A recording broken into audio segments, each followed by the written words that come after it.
Hello everybody, the user GFROS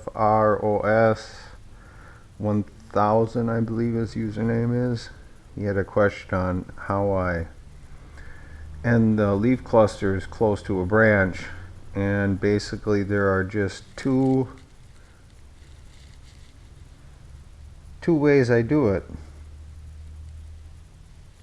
Hopefully things are in focus. Number one way is just twist that leaf cluster up as close as you can physically to the branch. And the second way to do it, probably a good example right here, is you leave a little bit more wire because sometimes when you have a cluster already on the branch, it's hard to twist another one up real close. So I just put a little bend in the longer length of wire to kind of suck that leaf cluster up close to the other one. And you can see in various areas here I have a little bit longer of a I guess you'd call it a branch with that single strand going to the leaf cluster. And I'll try to get a little closer here and see. You can see all the examples. I picked this tree. Oh, there's a real long one, or a couple of real long ones. Right here you see that one. That's got almost an inch of wire that doesn't have a loop on it before it gets to the branch. And here's another long one. And it also is helpful to try and get a little bit of up and down twist, with the side to side, so it doesn't look flat when you look at it from this angle. Sometimes it doesn't matter, but if you have that drop down, sometimes I get a little bit up and down bend in there. So I hope that answers that question. When I get to making leaves on this new tree here, I'll try and shoot some video that shows me in process doing that. Okay, and next, starting another tree here. The last one I had that longer piece of aluminum pipe deep inside of the trunk, and the reason I'm doing this is because I'm actually starting to make trees that are surpassing the strength to weight ratio of the material I'm using, namely aluminum. And they're just they'll get floppy because I'm hanging too much weight on too thin of a trunk. It's a material problem that's common. So I'm reinforcing with this steel tubing, make things a little stiffer. Hopefully my trees will be able to stand the test of time.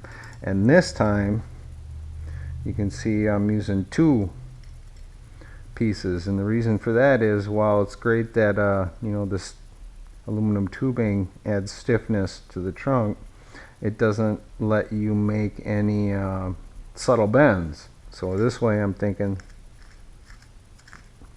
go bigger to smaller.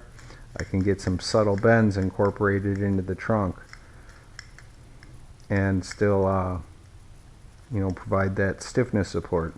And the way I'm going to load this jig is, I got my Spectrafiber, and just for people who want to know, this is the best stuff fiber I've found for using. I eventually tie a little knot right here, and then you can use it to mount the tree to something if need be in the future. But I use what's known as Spectrafiber. This particular brand, it's fishing line, is made from 100% Spectrafiber, and it's just really tough stuff. The only thing it can't withstand very well is high heat. Pretty good with abrasion, and yeah, it's 200-pound test, and it's basically thread. And the way we have that set up here, in the last tree, like number one video on it in a series, I kind of go into detail on how I get this constructed here. These are just lark's head knots, Now with these really big trees, since these spectra fibers might be taking more stress over the years, I'm incorporating 3 separate bunches of them so that if one bunch snaps, you can still use the other 2. And that probably won't ever even come into play. I'm just a belt and suspenders type of guy. Who knows, maybe if I'm lucky, some of these trees I'm making might last many, many years. At least I'm hoping so. But yeah, at any rate, so what's going to happen here, oh, and another thing too that's of importance, you can see these ends on this folded over strand double twist bunch here. I'm making these a little tighter because in the last tree I actually had some problems with them untwisting, and then you got these 2 single strands and that causes tangles, so I'm just twisting up these ends a little tighter now. But what I'm going to do next is I'm going to start feeding the wires through the jig this way, and a few are going to go through here, and then a lot of them are going to go through here until I can, whatever the jig lets me get through there. And also I flared this out a little bit. If you're going to use this pipe thing right here, this edge, you want to make sure that's smooth, no sharp edges, or you might end up cutting through your wires when you make your roots. But I'm going to load some through the jig this way, and there's going to be space for more wires, and I'm actually going to load them through this way and that way and cram as many strands of wire as I possibly can into here, because once again I'm starting to go with the theory is every chance you have to add in strands as early in the construction as possible is advantageous, because you're going to end up with a stronger tree and you'll have to add less strands later in at the end of the branch level. And it just, every opportunity you have to add in strands, if you're going with a tree that's going to have a really full canopy, you definitely want to take advantage of those. I think this time also I'm going to try and we'll see if it's possible, but I want to do this to hold this pipe down.